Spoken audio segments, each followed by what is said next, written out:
ख़बर वाक़ई ॾिनालो कराची में पुलिस एहलकार खे शहीद कंदड़ जवाबदार खे स्वीडन में गिरफ्तार किया आहे।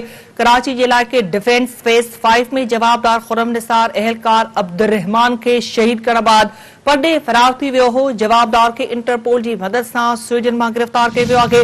अहम ख़बर वाक़ई ॾियूं पिया कराची में पुलिस एहलकार के शहीद कंदड़ जवाबदार के स्वीडन में गिरफ्तार किया वियो आहे। कराची जे इलाइक़े डिफेंस फेस 5 में जवाबदार खुरम निसार एहलकार अब्दुर्रहमान के शहीद करण बाद परडे फरार थी वियो हो। जवाबदार के इंटरपोल की मदद से स्वीडन में गिरफ्तार किया वियो आहे।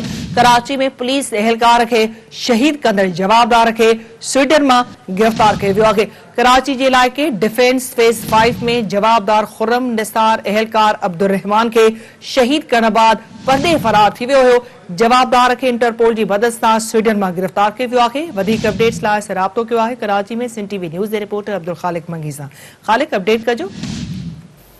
जी निदा कुछ महीना अग डिफेंस 5 में जो पुलिस एहलकार अब्दुर्रहमान के शहीद कंदड़ खुरम निसार के स्वीडन में गिरफ्तार किया है। जैसे त इन बाबत IG सिंध या एडिशनल IG पारा को भी जो बयान ना जारी किया। जैसे ज़रियन खां इहो मालूम किया है तो खुरम निसार के स्वीडन में गिरफ्तार किया है। जैसे त अब्दुर्रहमान जो कुछ महीना अग मुल्क का फरार थी वो उनकी जेका गाड़ी हुई वह पुलिस पारा तहवील में वरती अॼु खे स्वीडन में गिरफ्तार किया है। पर इन वक्त ताईं पुलिस पारा को भी जो तस्दीकी बयान जारी ना किया। जैसे त ज़रियन खां इहो मालूम किया है तो खुरम निसार के स्वीडन में गिरफ्तार किया है। जी खालिक अपडेट करण लाइ वॾी महिरबानी अव्हां जी।